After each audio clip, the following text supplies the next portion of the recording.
Merhabalar, ben Yüksel, kanalıma hoş geldiniz. Şapkayı, çantayı ördük. Şimdi sıra sandalette. Gene bunların hepsi aynı marka iple örüldü. Biraz gerçeğe uygun olsun diye böyle bir renk kullanmak istedim. Yoksa patiyi ördüğünüz rengin aynısını tabanda da kullanabilirsiniz. Çift taban kullanıyorum. Bundan bir tane daha örüp şuradaki dikişlerle birbirine ekleyeceğiz. Güzel sert dik duran bir taban elde edeceğiz. 3 tane ahşap boncuk. Tığ numaram 2,5. Umarım görünmüştür. Görünmese de açıklama bölümüne yazarım. Evet, sandaletin taban ölçüsü 12 santim. Tam 12 santim. Yani 20 numara 1-1,5 yaş için gayet iyi bir ölçü. 2,5 milimetre tığ ile tabanları ördüm. Buradaki sandalette gene 2,5'la üst kısmı da ördüm. Sadece şuradaki kurdele ya da fiyonk örgüyü 3 ile yaptım. Burada 2,5'la gene tabanı ördükten sonra üst kısmı tamamını 3 milimetre ile ördüm. Çok bir fark olmadı. Bu daha ince, daha diri bir örgü oldu. Bu biraz daha kalın, biraz daha yumuşak bir örgü oldu. Ama her ikisi de gayet güzel. Bir daha örersem sanırım gene 3 ile yaparım örgüyü. Ama taban 2,5. Biraz sert ve diri olması gerekiyor.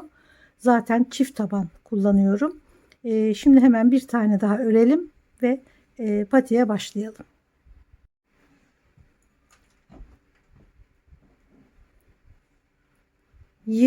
Bir tane zincir çekiyoruz. 1, 2, 3, 4, 5, 6, 7, 8, 9, 10, 11, 12, 13, 14, 15, 16, 17, 18, 19, 20, 21.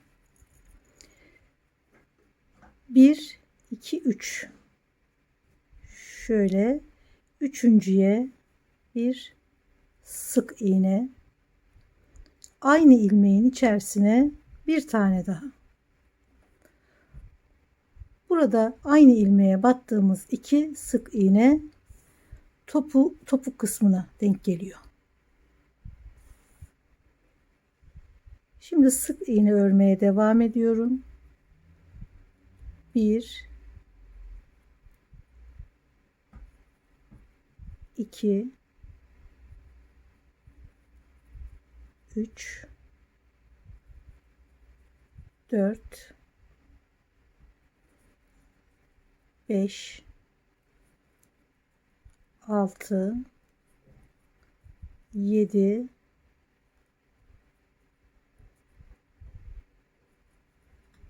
8, 9. 9 sık iğne ördükten sonra ipi alıyorum. Bir tane yarım trabzan. Tamamını çıkarıyorum. Doluyorum. Şimdi trabzan. 1,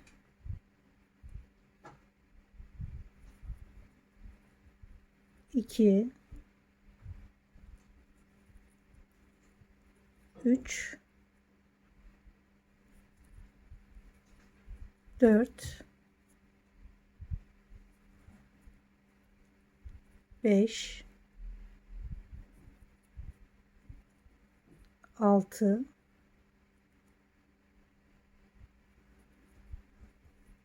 7,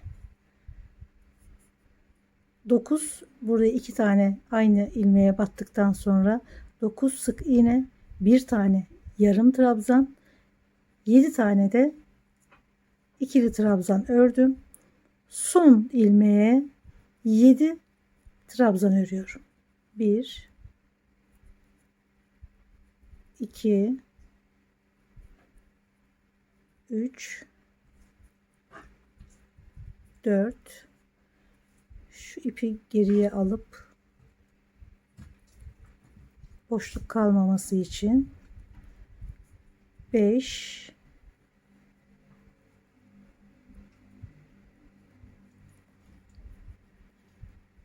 6 ve 7. 7 trabzan ördükten sonra son ilmeğin içerisine sıraya devam ediyoruz. Karşısındaki trabzanın üzerine trabzan örerek devam ediyoruz. 2 3 4 5 6 7 7 trabzan örüp son zincirin içerisine 7 trabzan örmüştük. Tekrar karşılıklarına batarak 7 trabzan ördük. Bir yarım trabzan, sonrasında 9 sık iğne örüyoruz. 9 sık iğneden sonra başlarken ilk ilmeğe 2 kere batmıştık. 2 sık iğne örmüştük. Aynı ilmeğin içerisine 2 sık iğne daha örüyorum. Patiğin diğer yarısı için ve başladığım ilk sık iğnenin üzerine bağlıyorum. 2 zincir doluyorum. Gene ilk ilmeğin içerisine 1 ve 2. Topuk kısmında artırmalar yapıyoruz. 2 tane trabzan ördüm. Şurada bir üst sıraya çıkarken çektiğim 2 zinciri trabzan olarak görmüyoruz. Bunlar başlangıç ve bitiş yerinde güzel bir dolgu oluşturuyor bu zincirler. Şimdi yanındaki ilmeğin içerisine de gene aynı ilmeğe 2 tane topuk kısmında 2 tane arttırma yaptık. Trabzanlarla devam ediyorum. Şurada 7 trabzan aynı ilmeğe örmüştük son zincirin içine. Oraya kadar ördüm. Sonra o 7 zincirin her birine çift batıyorum.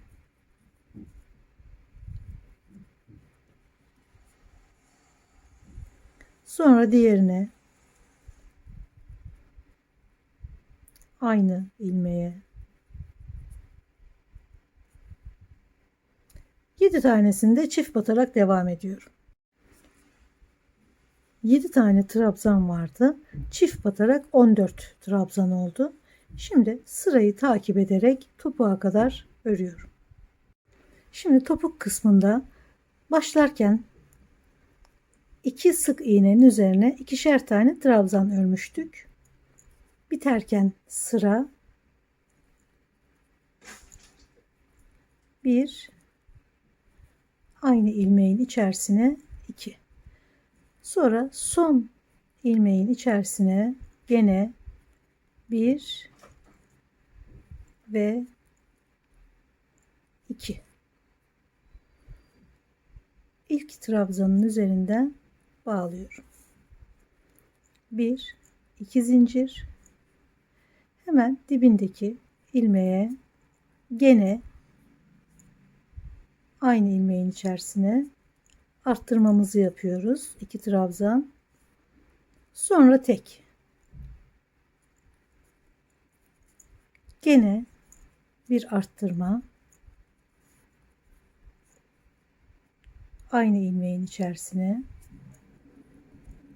2 arttırmamızı örmüş olduk patiğin yarım tarafında. Şimdi trabzanlarla burun kısmına kadar örüyorum.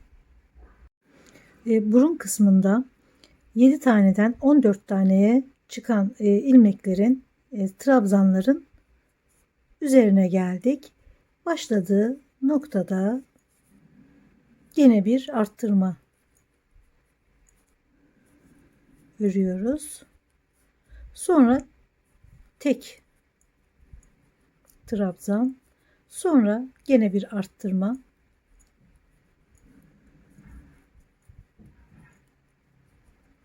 tek, bir arttırdık, bir tek, bir arttırdık, bir tek olarak sırayı, yani arttırma yerini bitiriyoruz. Bir çift bir tek olarak 7 tane arttırmamızı şuradaki arttırmanın bitimine kadar örüyoruz. Şimdi topuğa kadar gene trabzanları örmeye devam ediyorum. Topuk kısmında arttırma sırasına geldik. Şurada çift battığımız trabzanın ilkine gene çift batıyorum. Sonrasında tek, sonra gene çift,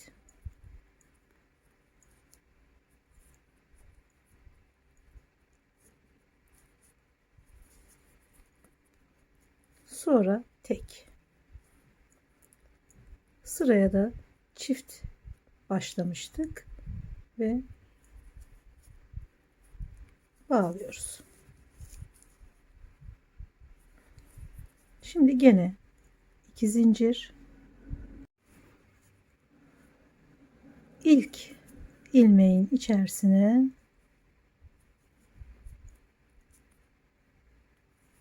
iki trabzan,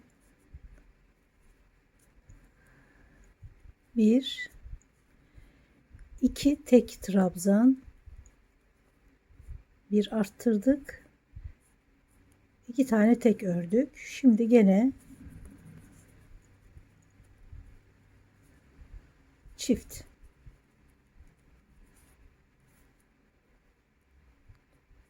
çift, tek, tek, çift. Şimdi trabzanlarla burun kısmına kadar örüyorum. Burun kısmında da topuk kısmında yaptığımızın gene aynısını örüyoruz. Arttırma trabzanındayız. Bir tane çift örüyoruz. Sonrasında iki tek, çift,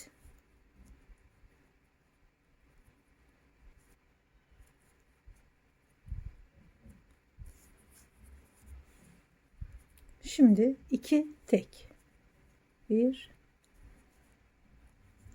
iki.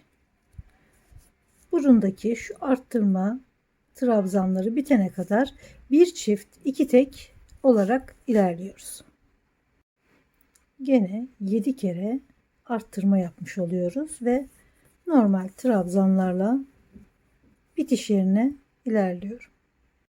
Topuk kısmında arttırmalara geldik. İlk arttırma üzerine bir tane çift örüyoruz, arttırıyoruz. Sonra iki tek, bir, iki. Şimdi aynı ilmeğin içerisine çift. Şimdi iki tek.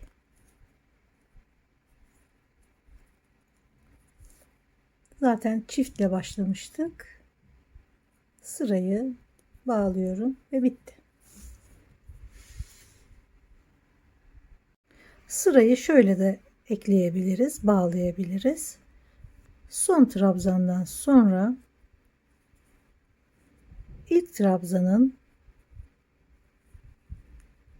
içinden alırız. Şuradaki son trabzanın bu şekilde gayet muntazam bir bitiş örebiliriz. Sonra içeriden saklayıp kapatabiliriz. İki tabanın da düz taraflarını dışarı veriyoruz. İçeride kalıyor. Dışlar içeride kalıyor. Şurada başladığımız noktada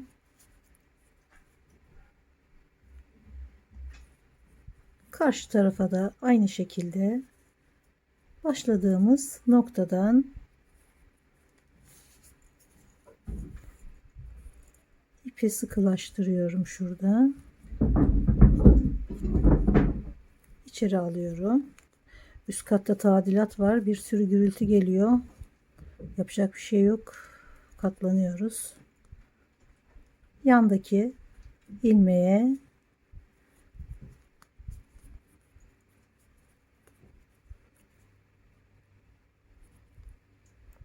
karşılığına gelmesine dikkat edelim.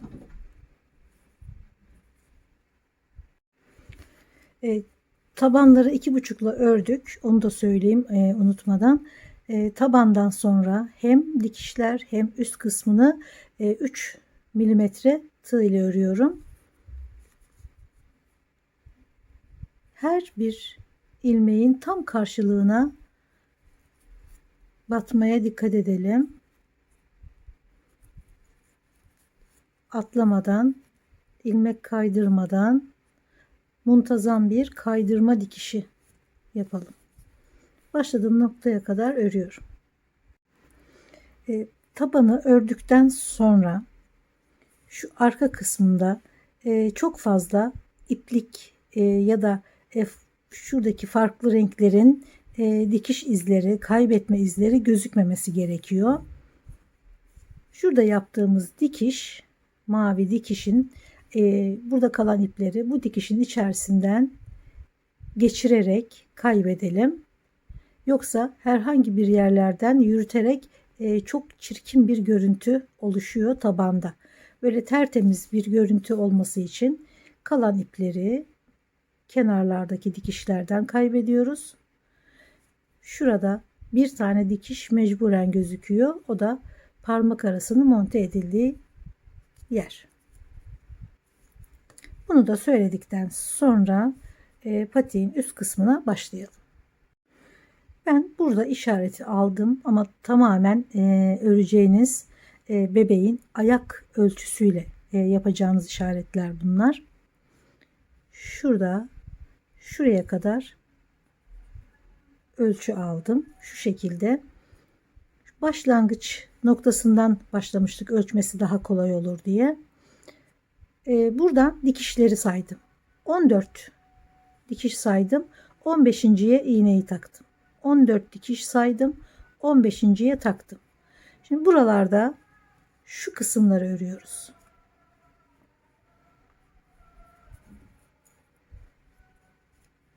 Buraya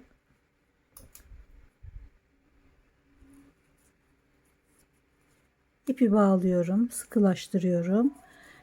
Şuradaki ördüğümüz kaydırma ilmeklerine yapıyoruz.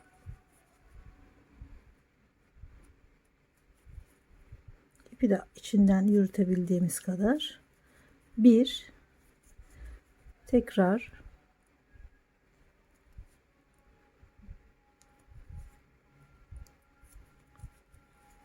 iki, 5 tane sık iğne ördükten sonra şuraya bu işaretin 1, 2, 3, 4, 5 buraya bağlayacağım. Buradan buraya kadar da sık iğne öreceğiz. 14 tane zincir yeterli oluyor.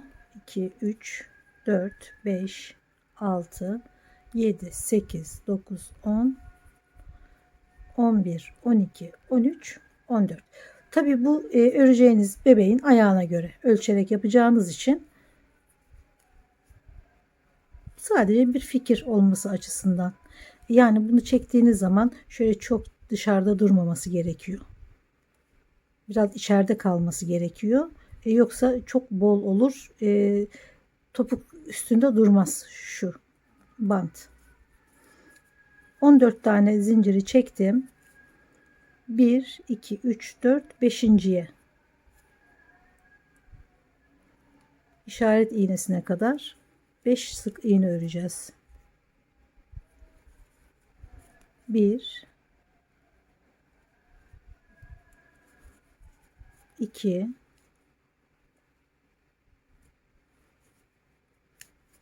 3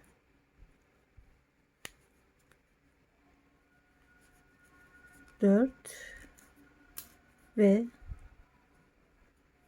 5.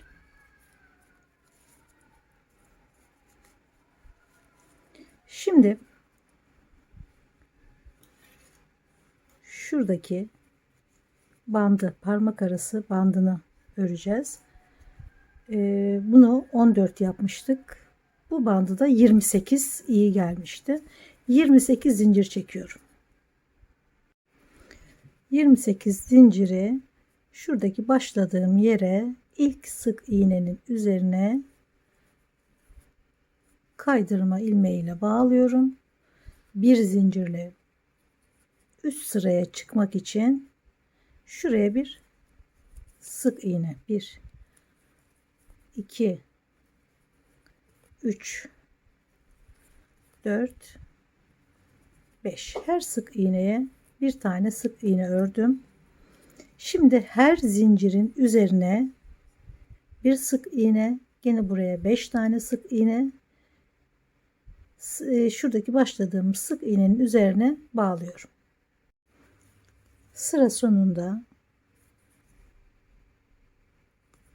bağlıyoruz.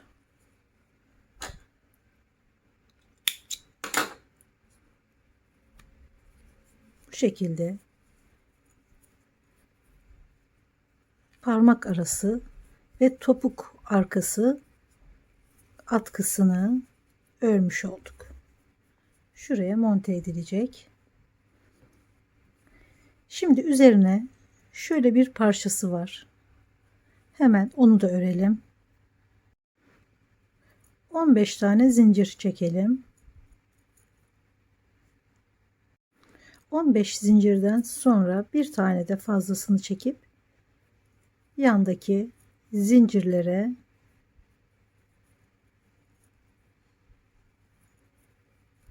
sıra bitene kadar sık iğne örelim.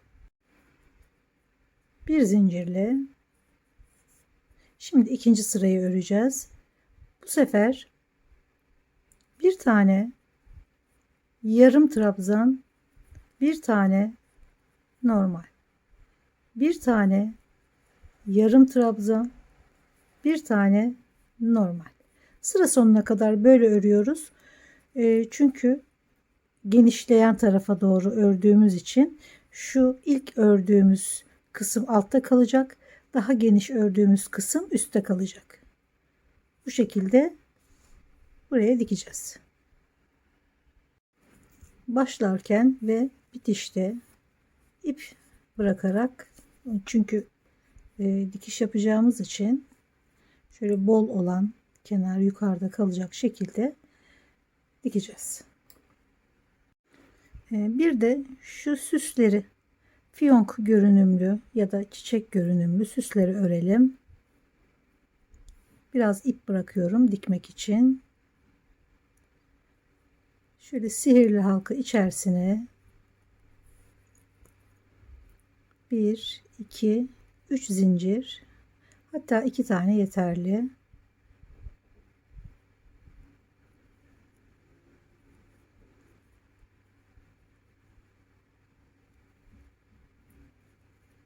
İki, şu zincirden sonra 1 2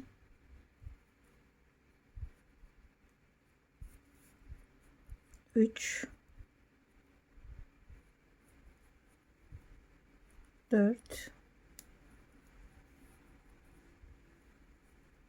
5, gene 2 zincirle şuraya bir kaydırma yapıyorum. Yanlarda 2 zincir, ortada 5 trabzan. 2 zincir, tekrar 1 2 3 4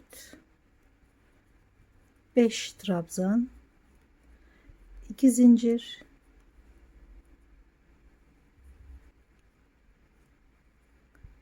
sıkıyorum.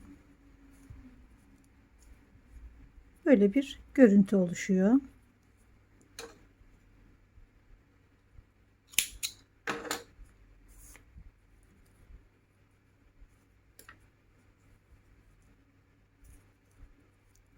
Şimdi şuraya bir tane boncuk koyarak alttan şu bandın üzerine bunları dikiyoruz. İğne yardımıyla ortaya aldım boncuğu. Sonra yaptığım bandın tam ortasına dikmeye başladım. Hem bandı dikiyorum hem boncuğun içinden geçirip sağlamlaştırıyorum.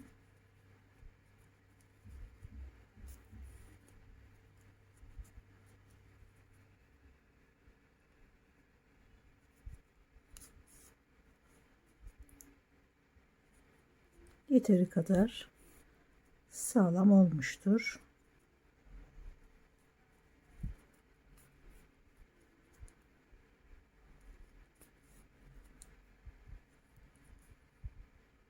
Sıkılaştırıyorum. Geri kalan örgünün arasında kaybedilecek bir küçük parçası var.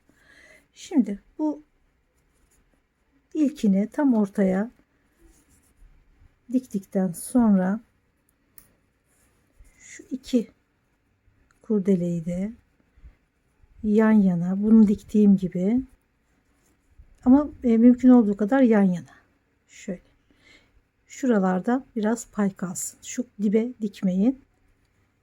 Şöyle birbirine bayağı bir değsinler. Çünkü ayağı giyince açılırsa bunlar da açılır birbirinden. O yüzden mümkün olduğu kadar buralara pay bırakarak mümkün olduğu kadar birbirine değsin. Birlikte olsunlar. Bandı bitirdim. Burası dar tarafı şu şekilde geniş tarafından buraya dikilecek. Ondan önce şu parmak arasını sabitleyelim. Burada da görüldüğü gibi şurası orta. Ortanın bir ikincisinde bağladım. Hatta ortanın bir trabzan gerisi ve ikinci trabzan gerisinden her iki noktadan da bağladım. Şöyle bir ip yeterli, fazla bile. Yan yana koyuyoruz. Bu tarafta, bu da bu tarafta olacak. Yani şurası orta. Bir trabzan, iki trabzan, alta geliyorum. Şöyle ipi alayım önce. Sonra içinden geçiriyorum. Gene aynı noktadan sıkılaştırmayın çok fazla. Böyle gevşek kalsın. Şimdi ipi tekrar alırsam aynı noktadan olmuyor. O yüzden bir tane daha üste çıkıyoruz. Şuraya. Oradan alıyorum ipi. İki noktadan birleştirmiş oluyoruz. Gene içinden aynı noktadan iki trabzan arasından sabitlemiş olduk. Şöyle gevşek bir şekilde burada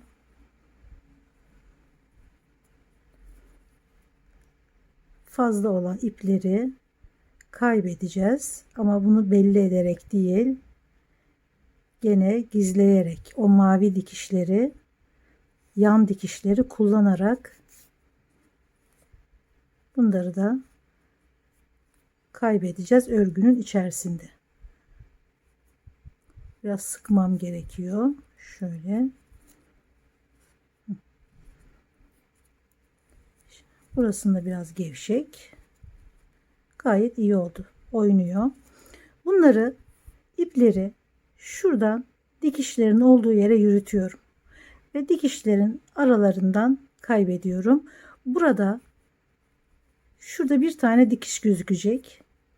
Şunun monte dikişi. Onun dışında patiğin arka kısmında hiçbir başka renkte ip gözükmemesi gerekiyor. Temiz bir iş olması için.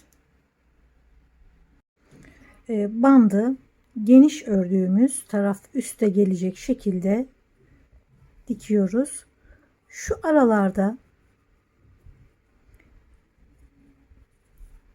ilk yaptığımda 6 kaydırma dikiş sayısı var. 1, 2, 3, 4, 5, 6. Burada da aynı şekilde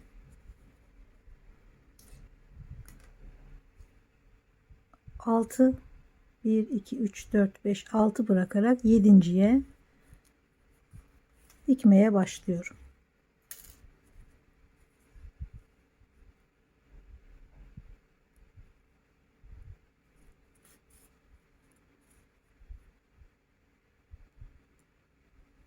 Dikişleri hep bu mavi dikişin hizasından yapıyoruz.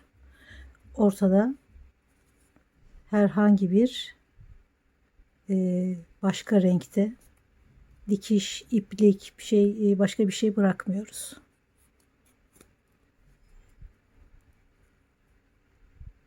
Üstü nasıl muntazamsa örgünün, arka kısmı da öyle olmalı.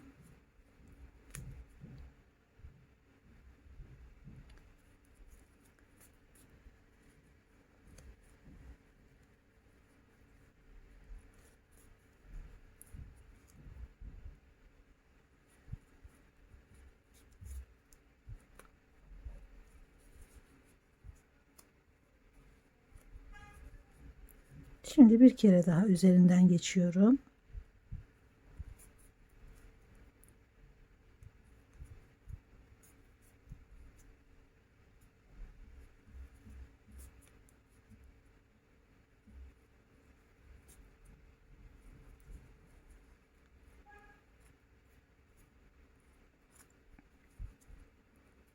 Bunu keseceğim, bu fazlalığı. Aralardan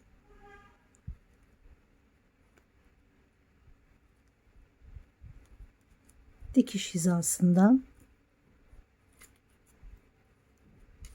yeterli.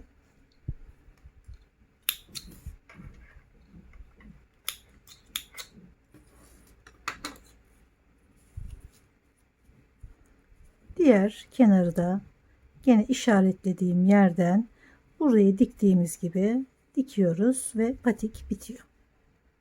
Evet, bu tatlış sandaletler bitti. Ben çok sevdim. Umarım siz de sevmişsinizdir. Videolarımı beğeniyorsanız ve bundan sonrakileri de izlemek isterseniz beğenmeyi ve abone olmayı lütfen unutmayın. Sağlıklı kalın.